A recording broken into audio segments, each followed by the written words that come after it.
What a season this has been, man.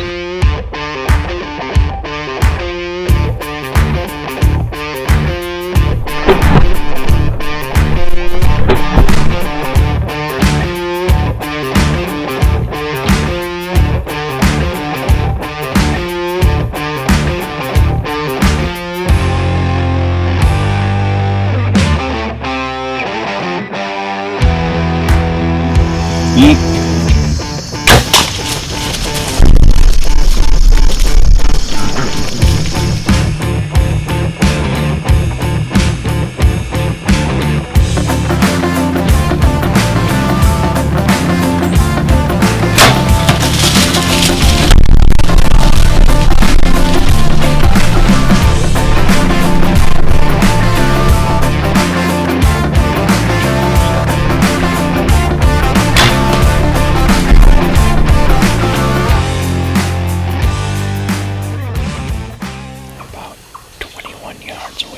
Scrape, and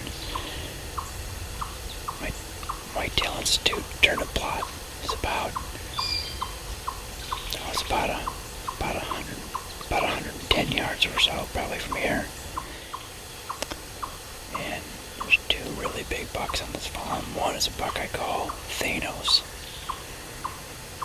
and the other is a deer I call Uncle Fester.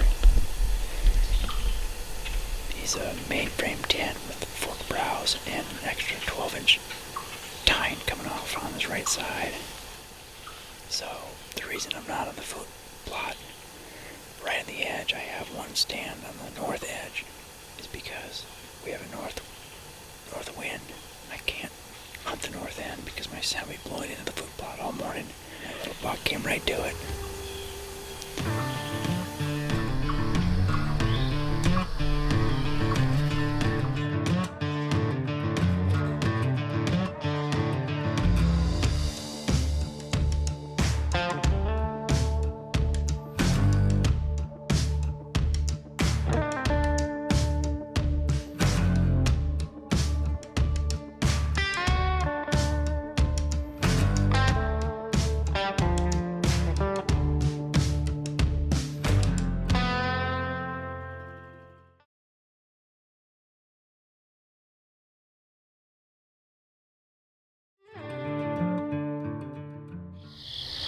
But that was exciting.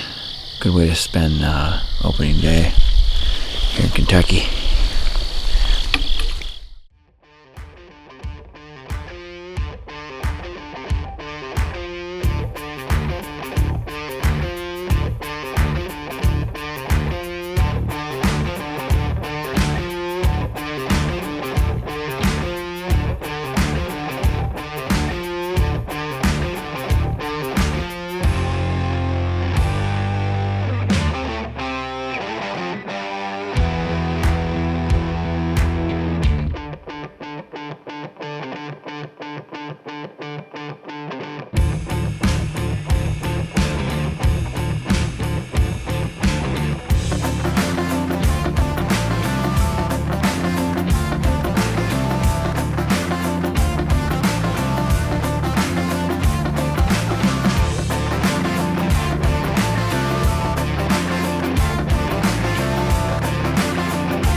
So,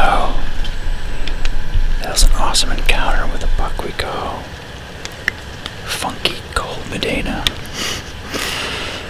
So, it's 42 degrees out. It's October 24th. The wind just started. But up until like 5 minutes ago, there was no wind and the thermals are just, and they're still coming downhill. It's really foggy. The Kentucky River's right behind me. thermals are coming down like this. I came in with the e-bike. I got the QUIETKAT right below the stand, right below the lone wolf stand here. And it came in right past my camera, parked, put a little scent out in that scrape, and he came right to it. Funky, big body, double main beam, just awesome deer.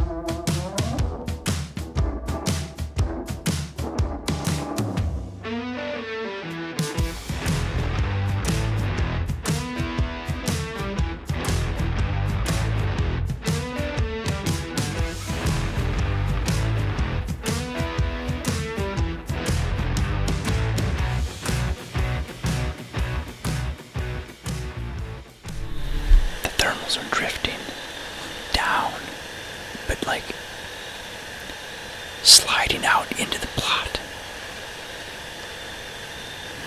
So I'm gonna get down. I mean, it's prime time here.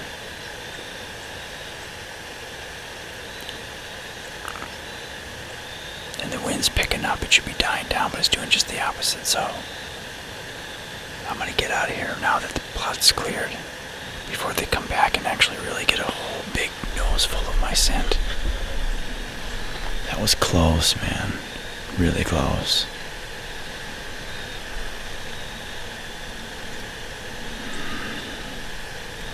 "15 yards closer, I would have let an arrow fly."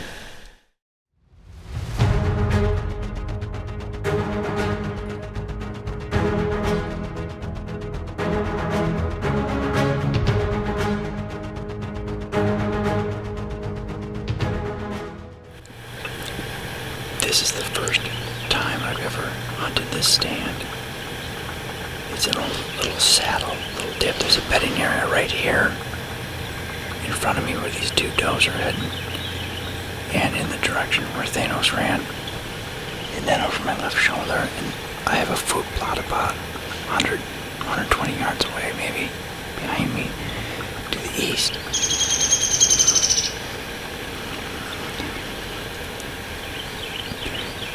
I would have killed Thanos if I was ready. He caught me off guard completely. I can't believe that just happened. I was looking at my phone. I was looking at some gobblers and some hens. They were milling around on a bench on a different farm 25 miles from here. And I just put it in my pocket. I look up and he's like right there, 35 yards, and he took a couple more steps, and I hit it with the rangefinder after he left. It was 33.4 yards. The wind was right in my face too. It's still perfect. It's coming right from that bedding area, going back down the hill in the direction I just came. I got out here a little bit later than I would have liked, but I was still okay. Had I been standing and looking in that direction, I would have seen him coming. I would have had the camera ready and bow in my hand, and he probably wouldn't have stopped. I mean, he looked in my direction, and he was standing there for, I don't know, 4 or 5 minutes. The wind was right in my face, and he was trying to scent check, you know, tipping his head back, but I'm like, "Come on, buddy, you can't smell me." And he didn't like the situation. I mean, it's crazy. This is my first time sitting in the stand all season. I had a freeze, and he's facing me the entire time. He's down below me, down in this thicket here somewhere. I don't think he's that spooked. I mean, I can't believe that. He caught me totally off guard. I looked up, and there's an opening here. It's an open field, and it's sandwiched between two bedding thickets. And you know, you have this false sense of security, like you can see the opening, so you don't have to like pay attention as much. And look, and I I looked down for a second on my phone, look up, and he was right there.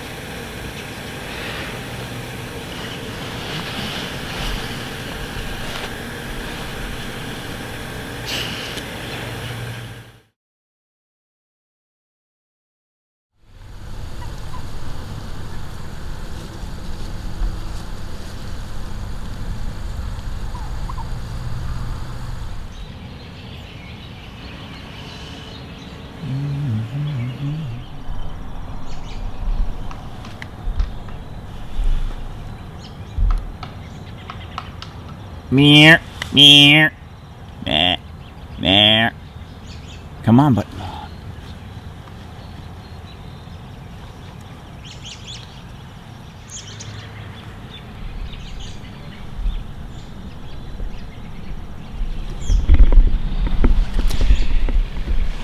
I think that's a buck I call fresh. It's hard to say, but he looks good. They're heading kind of in this general direction, so hopefully I get a chance to get a better look. He's cool there.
that is exciting.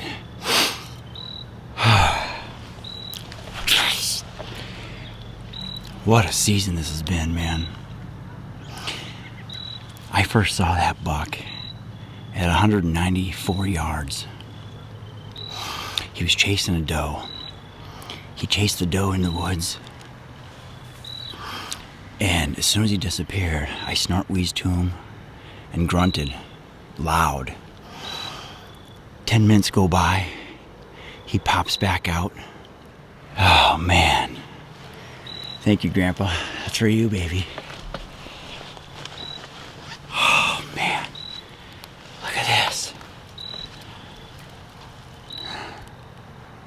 Grandpa's rosary right there. My dad just gave it to me tonight. Dad got his buck yesterday morning. And now I got mine. Yes! Team 200, baby. Yes! Hey! Hey, baby, I got a big buck. You did? I did. Oh my God. Hey, congratulations, babe. I'm so happy for you. That's awesome. All right, baby, I love you. I'll see you soon. I love you too. All right, bye.